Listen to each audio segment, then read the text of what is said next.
ভারতে বসবাস করা বাংলাদেশিদের যেভাবে সীমান্ত দিয়ে ঠেলে দেওয়া হচ্ছে তা অমানবিক। এ নিয়ে ভারতের হাই কমিশনারকে অবহিত করা হয়েছে বলে জানিয়েছেন স্বরাষ্ট্র উপদেষ্টা মোহাম্মদ জাহাঙ্গীর আলম চৌধুরী। এ বিষয়ে কথা বলতে রাজধানীর বারিধারা থেকে আমাদের সাথে যোগ দিচ্ছেন নিরাপত্তা বিশ্লেষক অবসরপ্রাপ্ত এয়ার কমডোর ইশফাক ইলাহি চৌধুরী। আপনাকে স্বাগত জানাচ্ছি ইন্ডিপেন্ডেন্ট সংবাদে।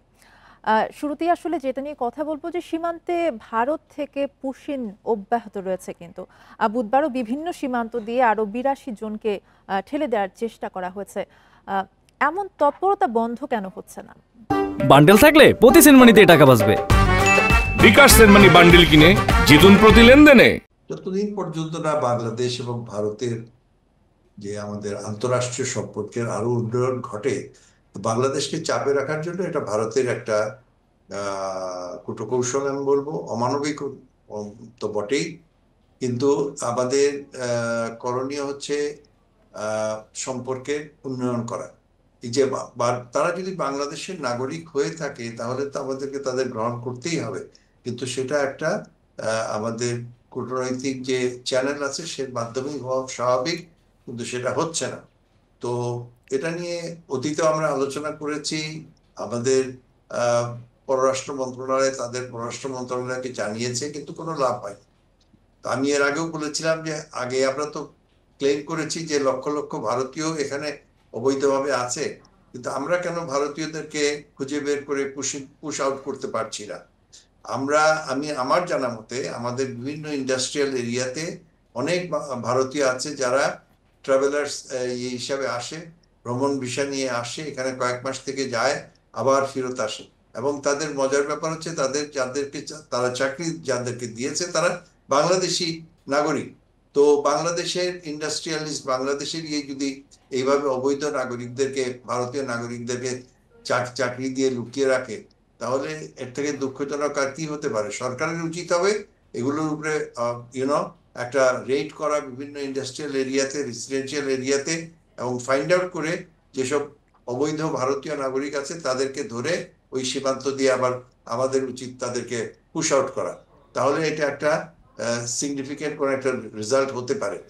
এইভাবে চিঠি চালাচালি করে আর আমাদের এবং এরা কারা? সব থেকে দরিদ্র, যাদের আর কোনো উপায় নেই সীমান্ত অঞ্চলে, বিশেষ করে যেখানে দারিদ্র্যের হার অনেক বেশি, তারা বিভিন্ন কাজের খোঁজে তারা ভারতে যায়।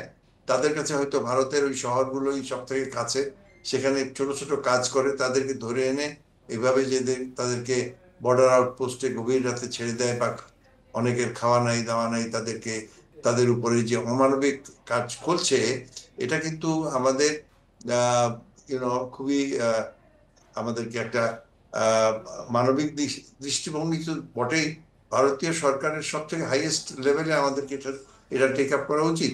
এবং তাদের কাউন্টার যেটা আমি বললাম, যে আমরা যদি ভারতীয় নাগরিকদেরকে, যারা এখানে অনেকে আবার বেশ উচ্চ পদে আছেন, তো তাদেরকে যদি এখান থেকে আইডেন্টিফাই করে তাদেরকে বের করে দেই, তাহলে এটা একটা সঠিক জবাব হবে বলে আমি মনে করি। পুশিনের প্রতিবাদ কিন্তু জানিয়েছেন বিএনপির যুগ্ম মহাসচিব রুহুল কবির রিজভী, এবং এটি ভারতের মাস্টার প্ল্যানও বলেছেন তিনি।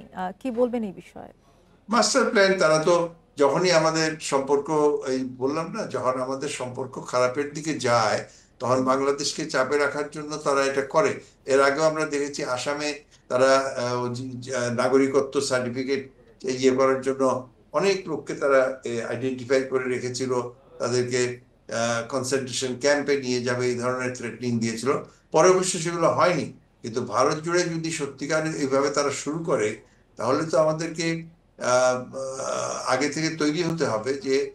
এবং দুঃখজনক বিষয় এটা আরেকটা জিনিস, যে যদিও আমরা বলছি এটা অমানবিক, কিন্তু এখন পর্যন্ত কোনো আন্তর্জাতিক সংস্থা বা মানবাধিকার সংস্থা এবং বিভিন্ন রাষ্ট্র, আমরা যাদেরকে বন্ধু রাষ্ট্র বলে মনে করি, তারাও কিন্তু এই ব্যাপারে কোনো মুখ খুলেনি। এবং এই যে আমরা অলরেডি 10-11 লক্ষ আপনার রোহিঙ্গা নিয়ে আমরা প্রচন্ড চাপের মুখে আছি, সেটা নিয়েও কোনো প্রোগ্রেস হচ্ছে না।